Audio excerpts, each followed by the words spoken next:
تعالوا النهاردة نعمل أجمل صينية رقاق باللحمة المفرومة بالرقاق الناشف بأسهل طريقة وتوريقة خطيرة. طعم وريحة ولون مفيش أجمل من كده. أكيد كلكم بتحبوها زي ما أنا ما بحبها. صينية الرقاق اللي بتشرف وبتسد في أي عزومة. سمكها مظبوط، تسويتها مظبوطة، التوريقة اللي فيها حاجة كده تحفة، واللون الذهبي القمر اللي انتوا شايفينه ده من فوق ومن تحت حاجة كده تخطف العقل. انسي اي طريقة تانية جربتي بيها الرقاق واعتمدي الطريقة دي عندك وان شاء الله هتعجبك قوي. دي قناتي وصفات ام جودي، ما تنسوش تنوروني بالاشتراك حبايب قلبي وتفعلوا زر الجرس ليصلكم كل جديد. يلا بينا نخش على الطريقة، وقبل ما نبدأ هنسمي الله. اول حاجة هنعملها هنعصج اللحمة المفرومة بتاعتنا. هنجيب ووك هنحطه على النار، هنزل ب3 معالق كبار زيت، مكعب زبدة كبير، وبعد كده هقوم نازلة باللحمة المفرومة اللي عندي. صينية الرقاق انا بحط لها ربع كيلو لحمة مفرومة بس، بتبقى كفاية قوي عليها وبتبقى جميلة جدا ومبتبقاش محتاجة تاني. بس انا عاملة دلوقتي نص كيلو لحمة عشان خاطر هعمل حاجة تانية في وصفة تانية ان شاء الله هنزل لكم بيها بكرة بإذن الله. عصجنا اللحمة. اول ما هنزل بقى باللحمه المفرومه في الماده الدهنيه، هستنى كده لغايه ما لون اللحمه يغير معايا، وبعد كده هقوم نازله بالبهارات.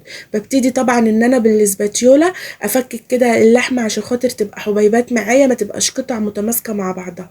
نزلت بمعلقه صغيره ملح، فلفل اسود، السبع بهارات وبهارات لحمه. بس كده مش اكتر من كده. كتر البهارات بيضيع وبيغير من طعم اللحمه وبيخلي طعمها يعني ما تديكيش كده طعم اللحمه البلدي بتاعنا الجميل. اكتفوا بس بحبه البهارات دول وجربوها وان شاء الله تطلع معاكم جميله. بيبقى في عندنا هنا مدرستين بيعملوا العصاج، لحمه العصاج. في ناس بتنزل بالبصل الاول وبعد كده بتقوم نازله باللحمه، وفي ناس بتنزل باللحمه الاول وبعد كده بتنزل البصل. انا بحب الاول ان انا اشوح اللحمه المفرومه في الماده الدهنيه وبعد كده بقوم نازله بالبصل. انا عندي هنا عامله نص كيلو لحمه مفرومه، عملت عليهم نص كيلو بصل، 3 بصلات كده متوسطين. طبعا كمية البصل مش كتيرة ولا حاجة.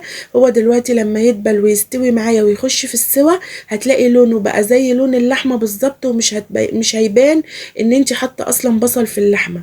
نزلت بقرن فلفل اخضر، ممكن عايزاه سبايسي براحتك، عايزاه مش حراق براحتك. هو الفلفل ده مش حراق فانا حطيت واحد بس كفاية. لو عندك فلفل الوان وعايزة تحطي تمام، بس هو ده كان كفاية قوي على اللحمة، وكان بصراحة مخلي طعمها وريحتها جميلة. هنقلب بقى فيها، طبعا النار بتبقى متوسطة لغاية ما نلاقي لون البصل بقى زي لون اللحمة، والبصلة كده تعتبر دبلت معايا واختفت كده من اللحمة تماما. هنسيبها بقى تستوي براحتها ونوطي عليها النار، وبعد ما تستوي هنقوم طافيين عليها.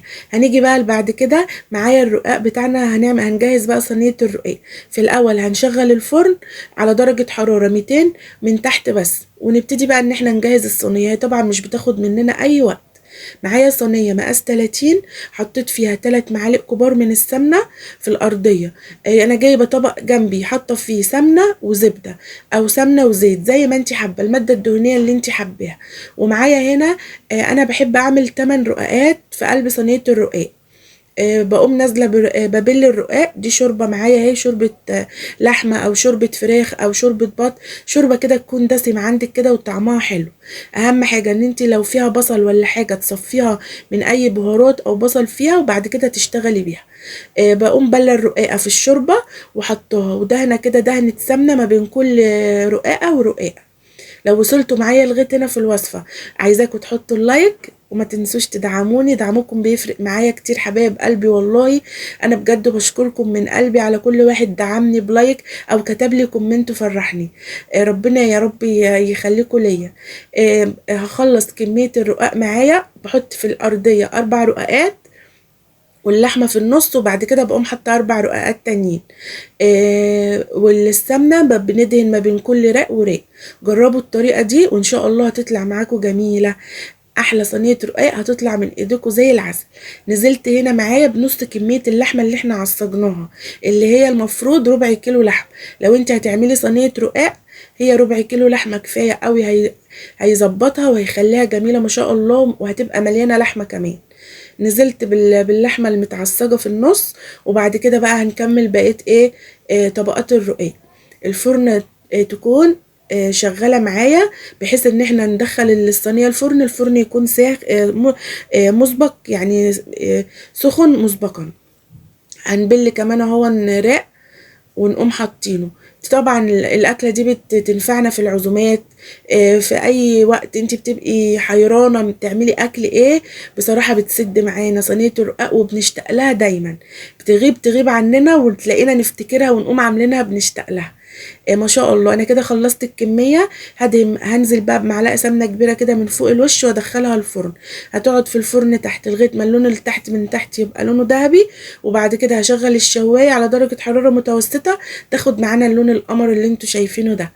في اجمل من كده؟ اظن مفيش اجمل من كده. ريحه وطعم ولون ممتاز، حاجه كده روعه، قمر. مفيش اجمل من كده. هنقوم قلبينها بقى عشان ناخد بقى اللون الجميل اللي تحت اللي انتوا شايفينه ده. ايه رأيكم بقى؟ ما شاء الله اللهم بارك، حاجة كده جميلة تتحط كده في وسط السفرة او الطبلية، حاجة كده تقولي عليها فطيرة ما شاء الله، تقولي عليها صينية رقاق بقى، حاجة كده طعمها جميل. اللحمة طعمها فيها جميل، الرقاق مورق معايا، مش معجن، لا التوريقة بتاعته زي ما الكتاب بيقول. اهم حاجة ان انتي ما تبليش الرقاق كتير وما تزوديهوش شوربة. هو بس بلة الرقاق اللي بنبلها دي كفيلة ان هي تخلي الرقاق يبقى مورق معايا. هنقطعها مثلثات كده زي صينية البيتزا معايا زي ما انتوا شايفين، وتقدموها بقى بألف هنا وشفا. شايفين ما شاء الله اللهم بارك مورقة ازاي، حاجة جميلة ما شاء الله. عايزاكم تكتبوا لي رأيكم، وانا هسيب لكم برضو التوابل بتاعة العصاج في صندوق الوصف. ولو عايزين تسألوا على اي حاجة في الوصفة اكتبوا لي في التعليقات، حبايب قلبي يسعدني ويشرفني تعليقاتكم الجميلة اللي بحب اشوفها. صينية الرقاق جميلة، وان شاء الله تجربوها بالطريقة دي وهتعجبكم بإذن الله. اتمنى تكون الوصفة عجبتكم. دمتم في رعاية الله وفي حفظه وفي امان.